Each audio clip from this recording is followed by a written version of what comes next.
So today we're going to do the 50-hour oil change on the little Kubota U35-4. It's the break-in oil. The manual says change it at 50 hours, and this one has 44.4.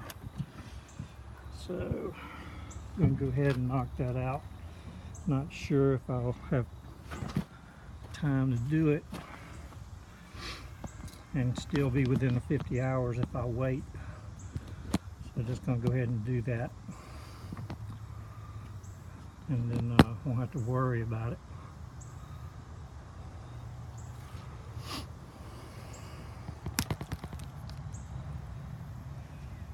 And I picked up, I actually talked about using the synthetic oil, but the mechanics at the Kubota place said just stick with 90 weight. So that's what I'm doing. I got the a recommended 90 weight, 80-90 weight. And I've already broke these loose right here, so they're easy to get to. I've got them in a position that you use to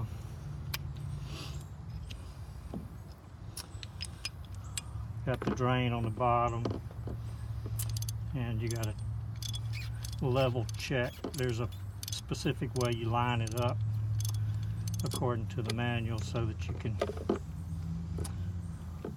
refill it and get it to the correct level, which is just around 0.7 liters, 700 milliliters.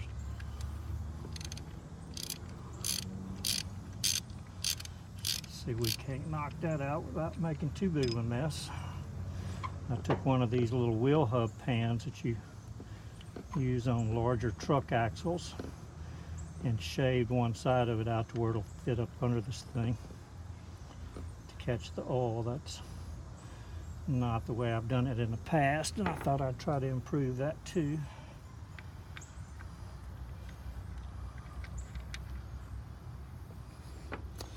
Yeah, the oil is nice and pretty, so it's not, you know, it doesn't smell bad or anything. So at 50 hours or 44 hours, it certainly shouldn't. And another thing, the last machine like this that I had, that I just traded in on this one, the track motors went out.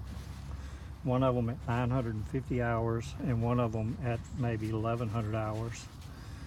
And I had actually followed the recommendation of changing the oil every 500 hours, and that just wasn't good enough. So this time I'm going to change it probably every 200 hours. I'm keeping records on it, and see if that makes any kind of a difference at all. I also picked up, when I bought this machine the other day, well, I've had the machine now almost a month. When I bought it, I went ahead and bought some extra plugs for these track motors and the little O-rings, because quite often they get stripped out if somebody puts them in too tight. And I really didn't, I'm not real close to the dealer, so I didn't want to have to make a long journey out there if I stripped one out or had one stripped out. So I just went ahead and got a half dozen extra and put them in my parts bin. This seems to be an 8mm. I guess that's a hex, and I've just got it set up to go to a 1/2 inch. I didn't have that size in a 1/2 inch, so I just put an adapter in there because it takes a pretty good tug on these things to break them loose. So I'm just going to let that all drain there.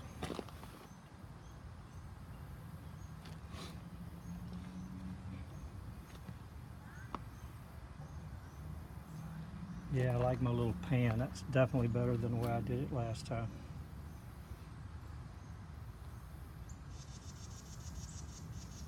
And you can buy these little pans. I think this one was purchased on Amazon or somewhere. The local parts stores may have them, but I didn't see them in the parts store, so I just ordered it on Amazon. It was maybe 12 bucks or something like that, and a lot easier than trying to rig something up to keep oil from going everywhere.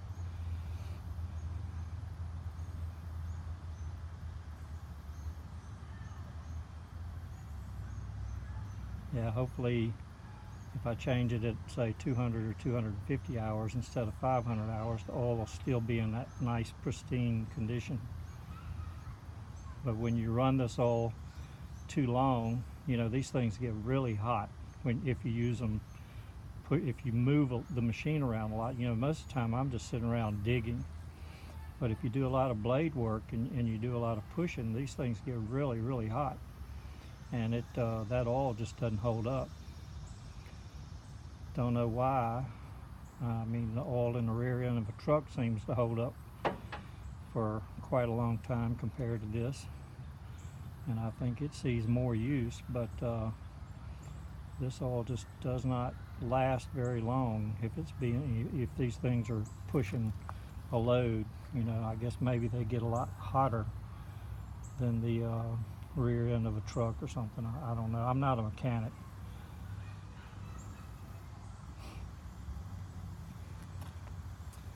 Okay, looks like it's about all drained and just barely dripping. So we're gonna just go ahead and close that bottom back up.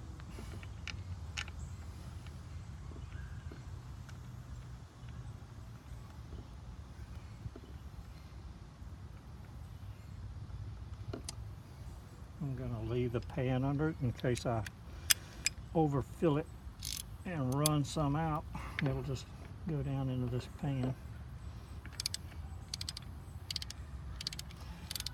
I didn't see a recommended torque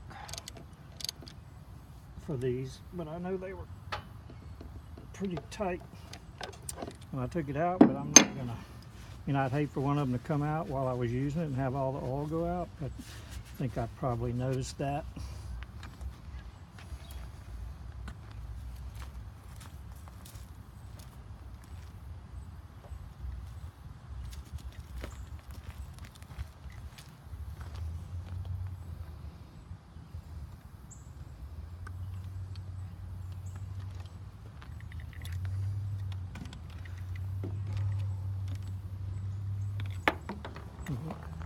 So last time I used one of these funnels with a long hose, but I kind of believe that you can just squirt this stuff in this top fill hole.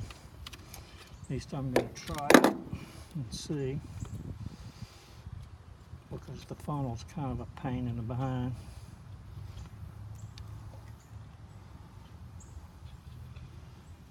Be sure none of that little shards of paper gets in there. Okay, here we go.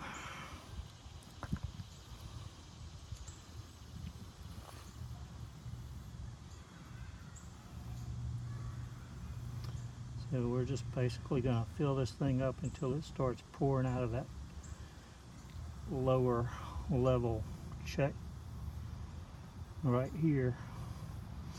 And you see the proper way to have this thing is to have the plug that's the closest to the edge, that's your drain plug, have it on the bottom. And if you have it on the bottom, that puts your fill hole slightly higher than your level check hole. Yeah, it's kind of a slow process. So I think the manual says you need 700 milliliters, and these little bottles hold 946 milliliters, so we're going to be putting almost the entire bottle in there.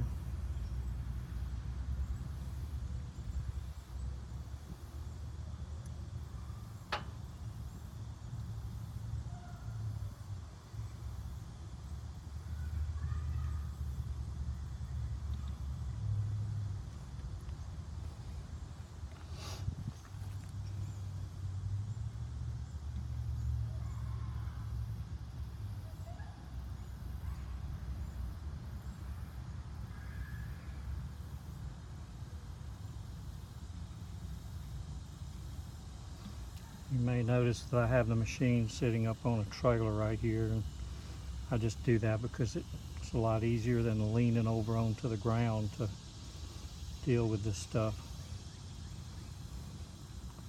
Guess I'm kind of lazy.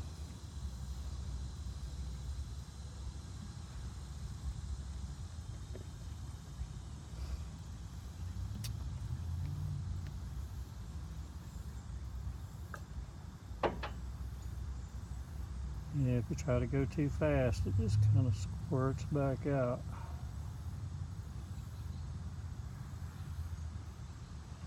But it doesn't really work any better, or it doesn't work a lot better if you use a funnel, because basically there's a steel part that's right. You know, you can't stick this very far in without hitting that part. And that just, you know, if you try to squirt it too fast, it just bounces off of that and comes right back out of the fill hole.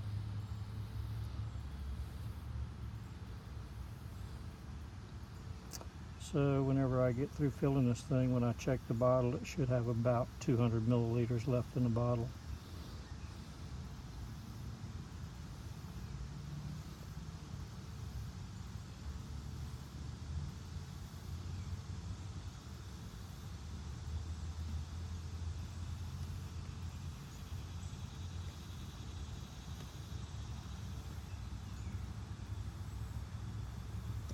There it comes, coming out the fill hole.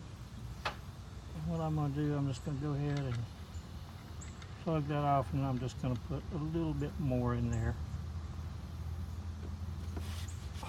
just for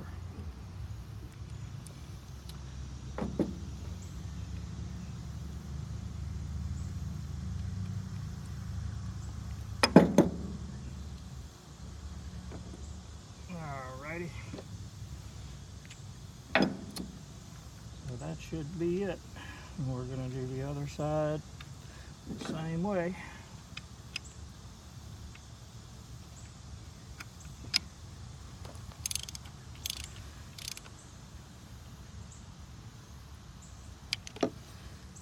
Really not a lot of trouble to do this.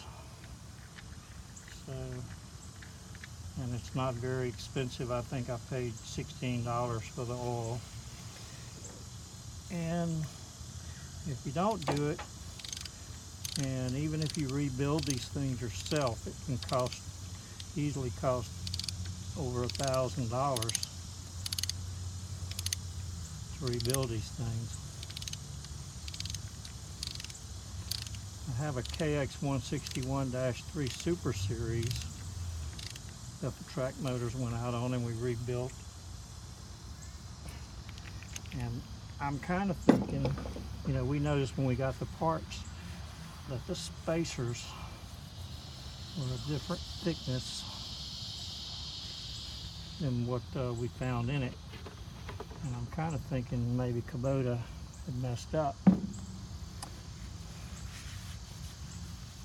There you go. So we've changed the oil at 44 hours. That's the break-in oil. And I'm going to do the other side now, same way, and just have a video record of it.